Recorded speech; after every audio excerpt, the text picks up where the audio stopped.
بسم اللہ الرحمن الرحیم۔ شروع کرتا ہوں اللہ کے بابرکت نام سے جو سب کو فہم عطا کرنے والا ہے۔ کل ایک مولانا نے جو بات کی ہے کہ ان سے پوچھا گیا ایک انٹرویو میں کیا کوئی دلیل ہے یا کوئی ثبوت ہے آپ کے پاس کہ آپ جو الزام لگا رہے ہیں کہ عمران خان جو ہے وہ یہودی ایجنٹ ہے، تو انہوں نے بتایا کہ ایسا تو کوئی دلیل ہے ہی نہیں۔ اگر کسی نے فتویٰ جاری کرنا ہو تو وہ ایک ہی بندہ، ایک ہی عالم، ایک ہی مفتی وہ فتویٰ جاری کر سکتا ہے، اور پھر وہ کسی عالم کو یا کسی مفتی نے اس پر مہر بھی ثبت کرنا ہوتا ہے، مہر بھی ان پہ لگانا پڑتا ہے کہ بالکل ہاں یہ فتویٰ میں نے لگایا ہے، یہ ایسا ہی ہے، اور وہ پوری دلائل کے ساتھ یہ بات کہیں گے۔ بغیر دلائل کے یہ بات ثابت نہیں ہوگی اور نہ کوئی مانے گا۔ ان سے ایک اور بات پوچھی گئی کہ مولانا جو کہہ رہے ہیں کہ یہ جو عمران خان ہے یہودی ایجنٹ ہے، کہ اس کی مولانا کے پاس اس کی کوئی دلیل ہے؟ تو انہوں نے بتایا کہ وہ مولانا سے پوچھا گیا کہ یہ آپ یہ ٹھیک کہہ رہے ہیں۔ اس پر مولانا فضل الرحمان کی یہ جواب آیا کہ یہ میرا ایک سیاسی بیان تھا، مطلب دین میں سیاسی بیان کی گنجائش کہاں سے آئی؟ تو اس کا جواب انہوں نے اس طرح سے دیا: کیا عمران خان سچ میں ایک یہودی ایجنٹ ہے؟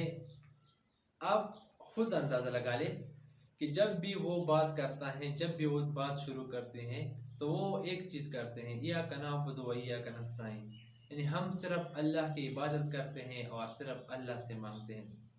1996 میں جیسے ہی پی ٹی آئی انہوں نے بنائی، پی ٹی آئی پارٹی بنائی، تو اسی دن وہ پہلے تقریر میں کہہ رہے ہیں، وہ یوٹیوب پر موجود بھی ہیں، آپ دیکھ بھی سکتے ہیں، سرچ کریں۔ وہ پہلے دن سے یہ بتا رہے ہیں عمران خان کہ ہماری پارٹی کا جو نصب العین ہے وہ ایاک نعبد و ایاک نستعین، ہم اللہ سے ہی مدد مانگتے ہیں اور اللہ کی ہی عبادت کرتے ہیں۔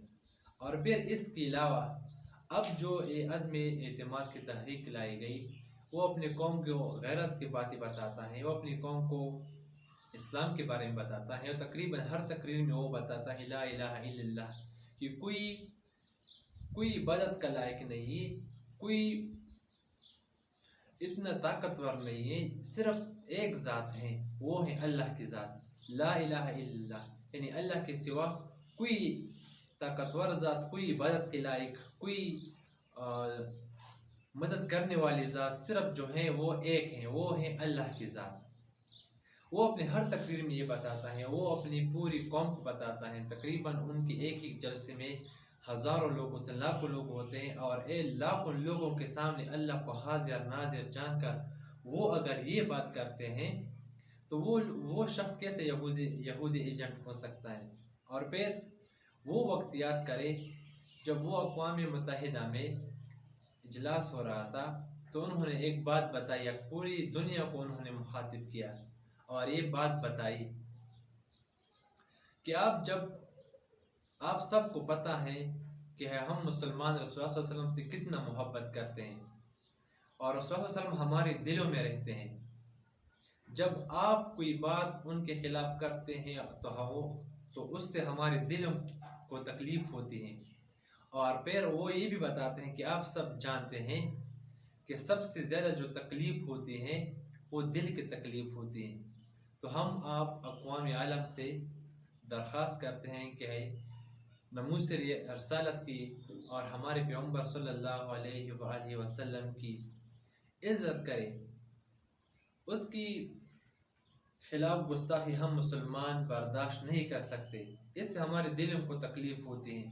وہ بندہ کیسے یہودی ایجنٹ ہو سکتا ہے جو اپنی قوم کو ہر تقریر میں یہی بات بتاتا ہے کہ آپ نے صرف اللہ کے سامنے جھکنا ہے اور کسی کے سامنے نہیں جھکنا؟ ایک ہی پاور ہے، ایک ہی ذات ہے، وہ اللہ کی ہے، انسان کچھ بھی نہیں ان کے سامنے۔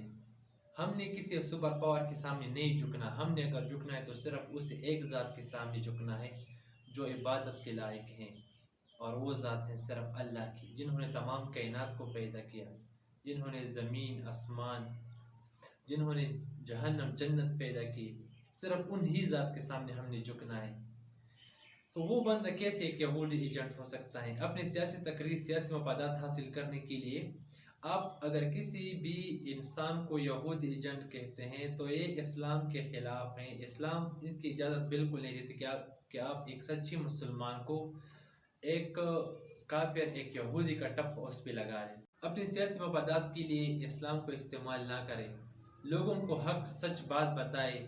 وہ بندہ کیسے یہودی ایجنٹ ہو سکتا ہے جس نے ہر فورم پر اسلام اور مسلمانوں کی بات کی.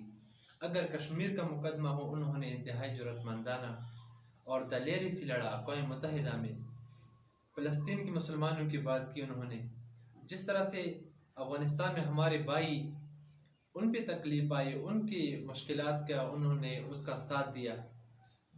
کیسے انہوں نے تمام امت مسلمہ کو اکٹھا کرنے کی کوشش کی. ایک نہیں 2 بار پاکستان میں تمام امت مسلمہ کی جو ممالک ہیں، مسلم کنٹریز ہیں، OIC کا اجلاس 2 دفعہ پاکستان میں کیا. پوری دنیا سے تمام مسلمانوں کو اکٹھا کرنے کی کوشش کی. رحمت للعالمین اتھارٹی بنائی کہ ہمارے ملک میں جو بچے ہیں ان کو اسلامی تعلیمات دے. ان کے لیے انہوں نے کام کیا اور یہ بھی بتایا ان کی جو بھی ہمارے رسول اللہ صلی اللہ علیہ وسلم کے بارے میں ہمارے اسلام کی توہین کرے، ایسا کوئی کام کرے تو وہ مل کر سب مسلم کنٹریز مل کر رحمت للعالمین کے فورم سے اس کا احتجاج کرے پوری دنیا کے سامنے، اس کی مذمت کرے پوری دنیا کے سامنے.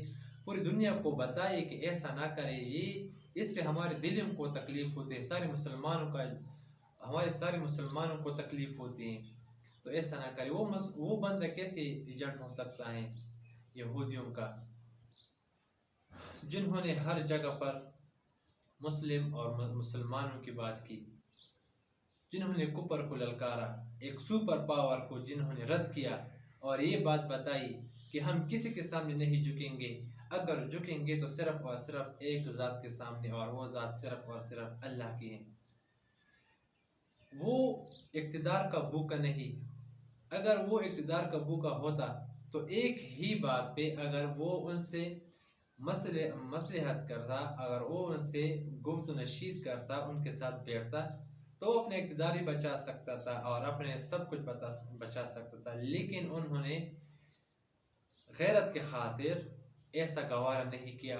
اقتدار بھی چھوڑ گیا، سب کچھ چھوڑ گیا، صرف ایک چیز کے خاطر، غیرت کے خاطر. اور وہ غیرت ان کو ایک چیز نہیں دی، اور وہ ہے لا الہ الا اللہ. وہ ہر تقریر میں بتاتے ہیں کہ ہمیں لا الہ الا اللہ ہمیں غیرت دیتا ہے کہ ہم نے کسی کے سامنے نہیں جھکنا. اگر جھکنا ہے تو صرف اللہ کے سامنے جھکنا ہے. امریکہ کیا ہوتا ہے؟ امریکہ کون ہوتا ہے ہمیں جھکانے والا؟ کفر کیا چیز ہے ہمارے سامنے؟ ہم نے اسلام نے اور مسلمانوں نے پوری دنیا میں انقلاب برپا کیا ہے. 1400 سال پہلے دیکھی کیا حالات تھی دنیا کی. تب ایک ہی مذہب تھا اور ایک ہی بندہ تھا مسلمان، اور ایک ہی مذہب تھا اسلام، جنہوں نے پوری دنیا کے تاریخ کو بدل ڈالی. اسی مذہب کے بارے میں بات کرنے والا انسان پھر کیسے یہودیوں کا ایجنٹ ہو سکتا ہے؟ تو یہ باتیں جو میں آپ سے شیئر کرنا چاہ رہا تھا، اور دعا ہے کہ ہمارا ملک سنور جائے. اپنی دعاؤں میں تمام مسلمانوں کو ضرور یاد رکھیے گا.